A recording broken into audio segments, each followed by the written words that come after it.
Red big TV digital exclusive breaking news చూస్తున్నాం. విజయ్ మాల్యా వాజక విజయ్ మాల్యా సంచలన వ్యాఖ్యలు చేశారు.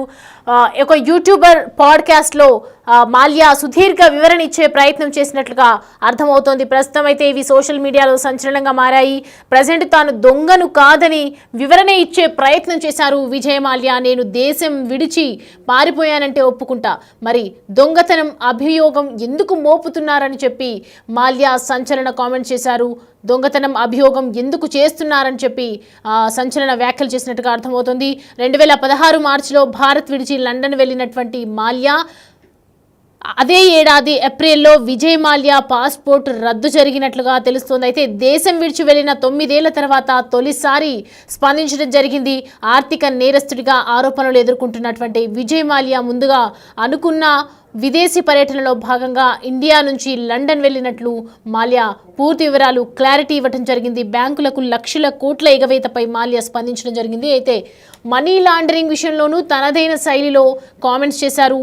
అండ్ నగదును చెక్కును నగదుగా మార్చడాన్ని కూడా మనీ లాండరింగ్ అంటారా అని చెప్పి ప్రశ్నించారు. ఆ డబ్బులను తన సొంతానికి విలాసాలకేమైనా వాడుకున్నానని మాల్యా అంటున్నారు. సో తన వ్యాపారాలు పారిశ్రామికవేత్తగా ఎదిగినటువంటి తీరుపై మాట్లాడినటువంటి విజయ్ మాల్యా లాభ నష్టాలకు సంబంధించి సుదీర్ఘంగా తన లైఫ్ స్టోరీ గురించి వివరించడం జరిగింది. కింగ్ ఫిషర్ బ్రాండ్ షేర్లను కూడా బ్యాంకులకు కట్టబెట్టారన్న వాదనపై తీవ్ర అభ్యంతరం వ్యక్తం చేశారు. తన 2 కంపెనీలు బ్రాండ్ వాల్యుయేషన్ ఇవ్వగా వాటిని బ్యాంకులకు సమర్పించినట్లు కూడా విజయ్ మాల్యా వెల్లడించారు. తన నివేదికను పరిశీలించి ఫైనాన్స్ మంజూరు చేసినట్లు వివరణ తెలుపుతూ అది మోసం ఎలా అవుతోందని చెప్పి మొదటిసారిగా సంచలన కామెంట్స్ చేశారు. ఎన్నో ఏళ్లుగా అనుమానం వ్యక్తమవుతున్నటువంటి నేపథ్యంలో ఇప్పుడు ఒకవేళ మోసమైతే అందులో తన తప్పేముందన్న విజయ్ మాల్యా ఎస్బీఐ సహా ఇతర బ్యాంకులకు 9 నుంచి 11 వేల కోట్ల దివాలా ఉంది. దీనిపై లండన్ హైకోర్టులో కూడా మాల్యా అపీల్ చేసుకున్నారు. ఇప్పటి వరకు తనను దోషిగా లేదా నిర్దోషిగా కోర్టు నిర్ధారించలేదని చెప్తున్నారు. అయితే ఇండియాలోని ఈడీ కేసులపై కూడా స్పందిస్తూ బ్యాంకు రుణాలు చెల్లించేందుకు కొంత సమయం అవసరమని చెప్తున్నారు. అయితే నా అభిప్రాయాన్ని ఈడీ పరిగణలోకి తీసుకోలేదు. నేను దొంగన అంటే మాత్రం నేను ఒప్పుకోను. నేను ఒక పారిశ్రామిక దిగ్గజవేత్తనని చెప్తూ ఉన్నారు. తాను దొంగను కాదు అని చెప్పి వివరణ ఇచ్చే ప్రయత్నంలో ఈ ప్రాసెస్ గురించి అంతా వివరంగా వివరించారు. ఒక యూట్యూబర్ పాడ్కాస్ట్లో జరిగింది. ఇప్పుడు విజయ్ మాల్యా చేసినటువంటి వ్యాఖ్యలు సంచలనంగా మారాయి. సోషల్ మీడియాలో వైరల్ అవుతూ ఉన్నాయి. ఇటు నేను దేశం విడిచి పారిపోయానంటే ఒప్పుకుంటా, కానీ దొంగని మనీ లాండరింగ్ అంటే మాత్రం నేను అగ్రి చెయ్యను అని చెప్పి యూట్యూబ్ పాడ్కాస్ట్లో వివరంగా వెల్లడించడం జరిగింది. దీనికి సంబంధించి మా కొలీగ్ రామ్దాసు లైన్లో అందుబాటులో ఉన్నారు, మనతో జాయిన్ అవుతున్నారు. సో ప్రజెంట్ రామ్దాస్ చూస్తున్నాము, విజయ్ మాల్యా చేసినటువంటి కామెంట్స్ని ఏ విధంగా చూడొచ్చు? సరిగ్గా 9 సంవత్సరాలు అవుతుంది. భారత్ లో బ్యాంకులకు వేల కోట్ల రూపాయలు ఎగ్గొట్టి విదేశాల్లో దాక్కున్నాడు విజయ్ మాల్యా. ప్రముఖ పారిశ్రామికవేత్తగా అప్పటికే భారత్ లో వెలుగు వెలిగాడు. కింగ్ ఫిషర్, అలాగే Kingfisher airlines, Kingfisher beers company, దాంతో పాటు అనేక వ్యాపారాలు రియాలిటీ రంగంలో కూడా ఉన్నారు. సో ఆ రకంగా వెలుగు వెలిగిన ఆయన తర్వాత బ్యాంకులను ఎగ్గొట్టి రుణాలు ఎగ్గొట్టిన కేసులో విదేశాలకు పారిపోయిన పరిస్థితి. ఇంకా అయితే ఇప్పుడు ఆయన అంటే ఈ చాలా సంవత్సరాల తర్వాత ఇప్పుడు బయటకు వచ్చిన పరిస్థితి కనబడుతుంది. ప్రధానంగా ఈ ఆర్సీబీ జట్టు ఏదైతే మొన్న కప్ గెలిచిందో దాని తర్వాత విజయ్ మాల్యా పేరు మరొకసారి మారబోగింది. ఆర్సీబీ ఓనర్ గా విజయ్ మాల్యాకి సంబంధించినటువంటి అంశం ప్రస్తావనకు వచ్చింది. లండన్ లో రాజ్ షమాని అనే ఒక యూట్యూబర్ పాడ్కాస్టర్ ఆయన చేసిన ఇంటర్వ్యూలో కొన్ని కీలక వ్యాఖ్యలు చేశారు. దాదాపు 9 సంవత్సరాల తర్వాత ఆయన మీడియా ముందుకు వచ్చి మాట్లాడిన పరిస్థితి కనబడుతుంది. ప్రధానంగా ఆయన ఒకటే అంటున్నారు, తాను దొంగతనం చేయలేదు, అసలు ఎక్కడ దొంగతనం జరిగిందంటూ రివర్స్ ప్రశ్నిస్తున్న పరిస్థితి. కానీ తాను మాత్రం దొంగను కాదంటూ తనకు తాను సర్టిఫికేట్ ఇచ్చుకునే ప్రయత్నం చేస్తున్నారు. అసలు తాను భారత్ నుంచి పారిపోయినన్న మాట వాస్తవమే, కానీ దొంగను మాత్రం కాదు అని చెప్తున్నారు. ముందుగా ఉన్న ప్లాన్స్ ప్రకారం 2016లో తాను విదేశాలకు వెళ్ళానని, మనీ లాండరింగ్ కేసులో అరెస్ట్ అయ్యే పరిస్థితులు ఉన్నాయి కాబట్టే తాను భారత్ ను వీడినట్టుగా విజయ్ మాల్యా పాడ్కాస్ట్ లో చెప్పుకొచ్చారు. ఇక తాను విదేశాలకు వెళ్లే ముందు అప్పటి ఆర్థిక మంత్రి అరుణ్ జైట్లీ కూడా ఇన్ఫార్మ్ చేసినట్లుగా చెప్పి కొన్ని సంచలనమైన కీలకమైన అంశాలు చెప్తున్న పరిస్థితి కనబడుతుంది.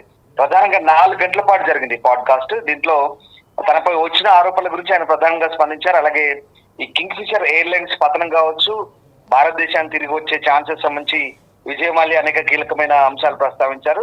ఇక తనకు భారత్ లో న్యాయమైన విచారణకు హామీ ఇస్తే తాను తిరిగి స్వదేశానికి తిరిగి రావడానికి పరిశీలిస్తానంటూ విజయ్ మాల్యా చెప్పడం ఇక్కడ మనకు ఆసక్తికరంగా మారుతుంది. ప్రధానంగా అంటే భారత్ లో న్యాయమైన విచారణతో పాటు గౌరవప్రదమైన ఉనికి గురించి తనకు హామీ ఇస్తే కనుక, ఖచ్చితమైన హామీ ఇస్తే తాను తిరిగి భారత్ కు రావడం గురించి తీవ్రంగా ఆలోచిస్తానంటూ విజయ్ మాల్యా అంటున్నారు. The same time Kingfisher airlines గురించి కూడా ఆయన మాట్లాడారు. ఆ విమానయాన సంస్థను కాపాడడానికి అవసరమైన ప్లానింగ్ సమర్పించినప్పుడు అప్పుడు ఆర్థిక మంత్రి ప్రణబ్ ముఖర్జీ తన రిక్వెస్ట్ ని తోసిపుచ్చారని కూడా చెప్పాడు. అదే సమయంలో 2008 ప్రపంచ ఆర్థిక సంక్షోభం జరిగినప్పుడు, అంటే ఆ టైంలో ఆర్థిక మాంద్యం కలిగింది. ఆ టైంలో ఎయిర్లైన్స్ ఇబ్బందులకు గురైన మాట వాస్తవం అంటూ ఒప్పుకునే పరిస్థితి వచ్చింది. సో ఆ రకంగా అంటే 2016లో భారతదేశం నుంచి యునైటెడ్ కింగ్డమ్ అంటే యూకేకి ఆయన పారిపోయారు. అప్పటి నుంచి ఆయన లండన్ లోనే ఉంటున్నారు. అక్కడ నుంచి రామదాసు అంటే ఈ ఆర్సీబీ జట్టును కూడా ఎందుకు ఆయన దీన్ని సపోర్ట్ చేయాల్సి వచ్చిందో వివరణ ఇచ్చారా? దానికి సంబంధించి ఏదైనా ఆర్సీబీ జట్టుకు సంబంధించి కూడా కొన్ని కీలక వ్యాఖ్యలు అయితే చేశారు విజయ్ మాల్యా. సో దానికంటే ముందు ప్రధానంగా ఆయన అంటే ఆర్థిక మూలాల గురించి ఎక్కువగా మాట్లాడిన పరిస్థితి కనబడుతుంది. ప్రధానంగా తనను ఆర్థిక వ్యవహారాలకు సంబంధించి ఇప్పటికే 14,000 కోట్లు రికవరీ చేశారు. ఆ 14,000 కోట్లకు సంబంధించి ఇంకా తాను దొంగనేలావుతానంటూ చెప్తున్న పరిస్థితి కనబడుతుంది. మరోవైపు మీరు అడిగినట్టుగా ఆర్సీబీ జట్టు గురించి కూడా కొన్ని ఆసక్తికర వ్యాఖ్యలు చేశారు. ఆర్సీబీ జట్టులో ముఖ్యంగా ఆ జట్టుకు తాను మొదటి నుంచి ఓనర్ గా ఉన్న పరిస్థితి కనబడుతుంది. ఆయన జట్టు కొనుగోలు చేసిన తర్వాత కీలక ఆటగాళ్ళని అయితే తీసుకున్నారు. తర్వాత ఆయనపై ఈ ఆరోపణ రావడం, బ్యాంకులకు ఎగవేతకు సంబంధించి అటు నుంచి లండన్ పారిపోవడం. ఇప్పుడు ఆర్సీబీ జట్టు గెలిచిన తర్వాత దీనికి సంబంధించి అయితే ఆసక్తికర వ్యాఖ్యలు చేశారు. తనకు సంబంధించినటువంటి బుమ్రా లాంటి ఆటగాళ్లు తనకు ఫేవరెట్ ఆటగాళ్ళుగా చెప్తున్నారు. అలాగే ఆర్సీబీ జట్టు తన స్వయం కృషితో తాను ఆ జట్టును తయారు చేశాను, నిర్మించాను. ఆ రకంగా ఆ జట్టు యజమానిగా తనకు గర్వంగా ఉందంటూ చెప్పుకొచ్చిన పరిస్థితి కనబడుతుంది. సో ఆ రకంగా అంటే మాల్యా ప్రధానంగా ఒక కింగ్ ఆఫ్ గుడ్ టైమ్స్ గా పేరు పొందిన వ్యాపారవేత్త. భారత్ లో 2005లో కింగ్ ఫిషర్ ను లాంచ్ చేశారు. ఆ తర్వాత లగ్జరీ విమానయాన సంస్థలకు అది ప్రసిద్ధి చెందినప్పటికీ తర్వాత కంప్లీట్ గా తప్పుడు స్ట్రాటజీస్ తో వెళ్లారు. అప్పులు పెరిగాయి, అవినీతి ఆరోపణలు పెరిగాయి. త్వరగా 2012 నాటికి అది మూతపడింది. సో అట్లాగే భారతీయ బ్యాంకుల నుంచి సుమారు 9,000 కోట్ల రుణాలు తీసుకొని వాటిని తిరిగి చెల్లించకుండా 2016లో భారత్ నుంచి ఉడాయించారు ఆయన, అంటే లండన్ పారిపోయారు. సో అప్పటి నుంచి మనీ లాండరింగ్ కేసు కూడా నమోదైంది. ఆరోపణలతో సహా అనేక నేరపూర్తి కేసులు, ముఖ్యంగా ఈ ఐడిబిఐ బ్యాంక్ నుంచి 900 కోట్ల రుణం తీసుకున్న ఆరోపణలనే అలాగే ఆయన భారత్ కి అప్పగించాలంటూ భారత ప్రభుత్వం బ్రిటన్ కోరుతుంది. తనపై వచ్చిన ఆరోపణలు రాజకీయ కారణాలతో కూడినవని, తనకు న్యాయమైన విచారణ జరిగితేనే భారత్ కు తిరిగి వస్తానంటూ మాల్యా చెప్తున్న పరిస్థితి. సో అనేక రకాల కారణాలు అయితే ఉన్నాయి. మాల్యాకి సంబంధించి ఇటు హర్ష్ గోయంకా అనే వ్యాపారవేత్త కూడా మాల్యాకి సపోర్ట్ చేస్తున్న పరిస్థితి కనబడుతుంది. అంటే మొత్తం మీద అంటే ఇప్పుడు మాల్యా ఒకటి చెప్తున్నారు, తాను మాత్రం దొంగను కాదు, ఖచ్చితంగా తనకు సంబంధించినటువంటి రుణాల ఎగవేత ఏదైతే ఉందో వాటికి మించి, ఆ పరిమితికి మించి తాను ఇప్పటివరకైతే తన దగ్గర రికవర్ చేసుకోని చెప్తున్న పరిస్థితి. అండ్ ఇంకోటి మీరు చెప్తున్నట్టుగా ఇప్పుడు అంటే ఈ ఆర్సీబీ కప్పు గెలిచిన తర్వాత దీనికి సంబంధించి ఆయన కొంత ఎగ్జైట్ గా ఉన్నట్టుగా కనిపిస్తుంది. ముఖ్యం మీద అంటే ఈ 18 సంవత్సరాల తర్వాత తొలిసారిగా ట్రోఫీని ఆర్సీబీ గెలిచిన తర్వాత ఇప్పుడు ఆ టీం మేనేజ్మెంట్ సంబంధించి ఆయన తనదైన స్టైల్లో సెలబ్రేట్ చేసుకున్నట్టు కనబడుతుంది. తన జీవితానికి సంబంధించిన విషయాలను ప్రస్తావించడంతో పాటు రాయల్ ఛాలెంజర్స్ బెంగళూరు జట్టు గురించి ఆసక్తికరమైన విషయాలు వెల్లడించారు. ముఖ్యంగా ఆర్సీబీని ఎందుకు స్థాపించాల్సి వచ్చిందో కూడా చెప్పారు. దాదాపు అప్పుడు అండ్ ఇంకోటి రామ్దాస్ ఏదైతే మనం చూస్తున్నాం కదా, ఇప్పుడు ఈ మధ్య 2 రోజులుగా వైరల్ అవుతుంది ఆయన మాటలు, నేను విరాళాలు ఇచ్చాను, దేవుడినే నన్ను రక్షిస్తాడు అని చెప్పడం జరిగింది. ఇప్పటి వరకు మరి ఆ ఆలయాలు ఎక్కడున్నాయి, దేనికోసం ఈ బంగారం కూడా విరాళంగా ఇవ్వటం జరిగింది అనే వివరాలు ఏమైనా ఉన్నాయా? ఆయన అంటే ఆ మాటలు కూడా ప్రస్తావించారు. 4 గంటల పోడ్కాస్ట్ లో చాలా సుదీర్ఘంగా అంశాలు అయితే వెల్లడించారు. ప్రధానంగా ఆర్సీబీ జట్టుకు సంబంధించిన మాటలు మాట్లాడుతున్నాయి. విరాళాలు కూడా ఇచ్చాను, అనేక గుళ్ళు గోపురాలకు విరాళాలు ఇచ్చారన్నట్టు ప్రస్తావించారు. ముఖ్యంగా తిరుపతి బాలాజీ అంశానికి సంబంధించి కూడా ప్రస్తావన చేశారు. ఆ తిరుపతి బాలాజీ తనను కాపాడాలి, తాను అంటే వాస్తవానికి అజ్ఞాత భక్తుల రూపంలో తిరుపతిలో చాలా వరకు విరాళాలు ఇస్తూ ఉంటారు, చాలా వరకు గోప్యంగా ఉంటాయి ఆ వ్యవహారాలన్నీ కూడా, అవన్నీ కూడా బహిర్గతం కావు. కానీ ఇప్పుడు మాల్యా ఆ ప్రస్తావన తీసుకోవడం ద్వారా తాను తిరుపతి హుండీలో కోట్లాది రూపాయలు విరాళంగా ఇచ్చినట్లుగా ఆయన పరోక్షంగా చెప్పుకున్నట్టుగా కనబడుతుంది. దాంతో పాటు అనేక గుళ్ళు గోపురాలకు కూడా తాను విరాళాలు ఇచ్చినట్టుగా కూడా పరోక్షంగా చెప్పుకొస్తున్న పరిస్థితి కనబడుతుంది.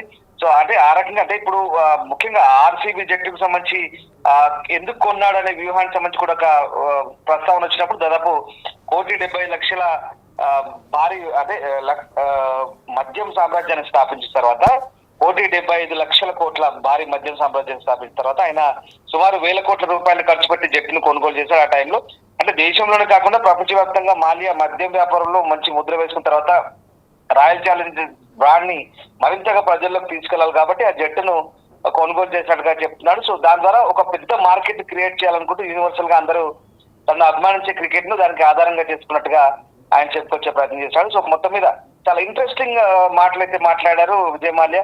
ఆర్సీబీ జట్టు కొనుగోలు సంబంధించి, ఆర్థిక అంశాలకు సంబంధించి, తాను భారత్ కి ఎప్పుడు తిరిగి వస్తున్నా అనే అంశాలకు సంబంధించి కావచ్చు, దాంతో పాటు ఇంకా అనేకమైన కీలక అంశాలు, తాను గుళ్లకు గోపురాలకు విరాళాలు ఇచ్చిన అంశం కావచ్చు, ఇట్లా రకరకాల అంశాలకు సంబంధించి విజయ్ మాల్యా అయితే చాలా కీలకమైన ప్రస్తావనలు తీసుకొచ్చిన పరిస్థితి కనబడుతోంది.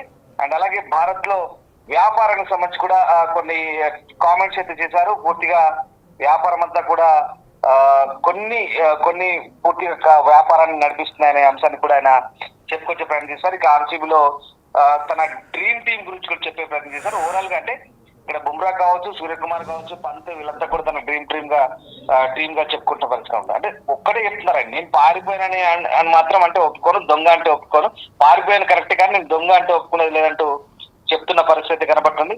సో 4 గంటల ఈ సుదీర్ఘ పాడ్కాస్ట్ లో అనేక కీలకమైన అంశాలు అయితే వెల్లడించిన పరిస్థితి కనబడుతుంది. సో ఓవరాల్ గా ప్రస్తుతం ఈ విజయ్ మాల్యా పాడ్కాస్ట్ ఏదైతే ఉందో ఒక ఆసక్తికర చర్చకైతే దాటిస్తుంది.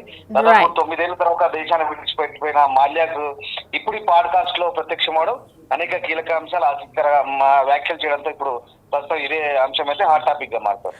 Right Ramdas, thanks for updates. Right, చూస్తున్నాం కదా విజయ్ మాల్యా చేసినటువంటి వ్యాఖ్యలు అయితే ప్రస్తుతం దుమారం రేపుతున్నాయి. సంచలనంగా కొన్ని వ్యాఖ్యలు చేశారు ఆయన. వ్యాపార దిగ్గజం విజయ్ మాల్యా ఎన్నో ఏళ్లుగా అసలు ఆయన మీద ఉన్నటువంటి ఆరోపణలు కావచ్చు, ఇటు అలిగేషన్స్ కావచ్చు, రకరకాలుగా అనుకున్నారు, రకరకాలుగా మాట్లాడారు. ఇప్పటికీ కూడా ఏదైతే 2 రోజులుగా వార్తలు నడుస్తున్నటువంటి నేపథ్యంలో కూడా ఎవరి వర్షన్ వాళ్ళనేది చెప్తూ ఉన్నారు. తను దొంగను కాదని ఒకవైపు వివరించే ప్రయత్నం చేస్తున్నప్పటికీ కూడా అనేక అనుమానాలు అయితే వ్యక్తమవుతూ ఉన్నాయి. సో ప్రజెంట్ దీనికి సంబంధించి మాత్రం సోషల్ మీడియాలో తెగ వైరల్గా మారింది.